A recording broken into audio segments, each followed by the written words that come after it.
Ghostbusters. We're ready to believe you.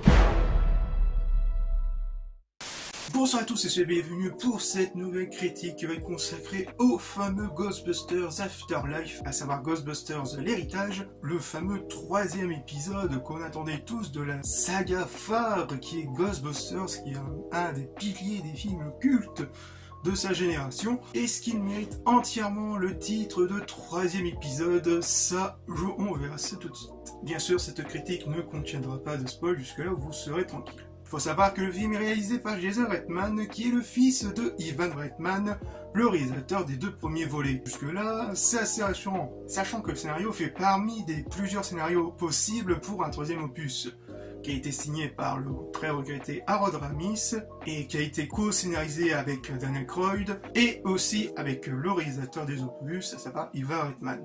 Par exemple, en termes de scénario pour le troisième opus, sachez qu'il a été retransmis en jeu vidéo, donc à savoir le jeu vidéo Ghostbusters, qui est sorti en 2009, si mes souvenirs sont bons. Bref, ça montre un exemple d'une bonne histoire. Fin de la parenthèse, donc on va passer de quoi ça raconte. Donc, ça raconte l'histoire d'une petite famille, une mère et ses deux enfants, qui se retrouvent fauchés et ils devront être expulsés. Pour se refaire une nouvelle vie, ils vont récupérer une ancienne ferme qui a été détenue par leur grand-père, et que, au fur et à mesure de l'histoire, que la petite ville en pleine campagne a des phénomènes assez obscurs, assez paranormaux, et qu'ils vont découvrir que l'un de leurs grands-pères était parmi l'un des Ghostbusters. Donc, qu'est-ce que j'en ai pensé? Eh bien, je dois dire que j'ai passé un bon moment, beaucoup mieux que celui-là de 2016 qui a été... Ouais, on va l'oublier. Franchement, j'ai passé un très bon moment, même s'il y a quelques incohérences scénaristiques. Ce que je veux dire, c'est que l'histoire de Afterlife, à savoir l'héritage, va se concentrer sur les événements du premier film. À aucun moment dans le film, si mes souvenirs sont bons, on n'a aucune mention du deuxième, alors que le deuxième, t'avais tout de même la statue de la liberté. Voilà quoi, rien que ça devait rester aussi dans les mémoires. Et que ça donne cette sensation un peu bizarre si vous avez oublié quelque chose ou quoi. Mais à part ça, franchement, le film est assez cool à regarder. Concernant les personnages, très honnêtement, j'ai pas plus attaché que ça, à moins que pour la petite fille Phoebe, je crois qu'elle s'appelle, où on va plus se concentrer sur elle, car c'est vraiment l'héroïne principale que sur les autres personnages. Après, au fur et à mesure de l'histoire, les autres personnages serviront un peu plus dans l'histoire, qu'ils ajouteront un peu plus à l'édifice, à l'histoire. Concernant les personnages, je dirais que c'est plus en termes d'esprit un peu Goonies, si vous voyez ce que je veux dire en termes de personnages. Attachant, mais pas plus quoi. Tout ça, c'est soutenu aussi par la réalisation de Jason Reitman, qui a vraiment hérité, si on peut dire ça, dans la façon dont il réalise, avec la mise en scène, etc.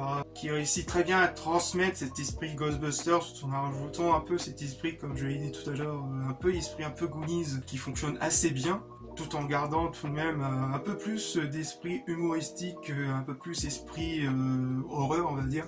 Contrairement aux deux premiers volets quoi. Donc franchement il a fait un très bon taf, bien sûr, qui a été soutenu aussi par la musique, la BO qui a été repris pour certaines parties du film, qui fonctionnent assez bien, qui jouent assez bien sur l'action et sur la mise en scène. Franchement au top, elle est là quand il faut. Mais aussi avec des effets spéciaux qui fonctionnent assez bien, franchement ils ont fait avec le retour des effets spéciaux au format animatronique qui font toujours aussi bien le café, avec parfois quelques petits effets spéciaux qui pataugent un peu, mais généralement ça passe, hein. Ça c'est bien fait, on trouve bien les néons, enfin les sortes de néons, des fantômes qu'on avait vus dans les autres films.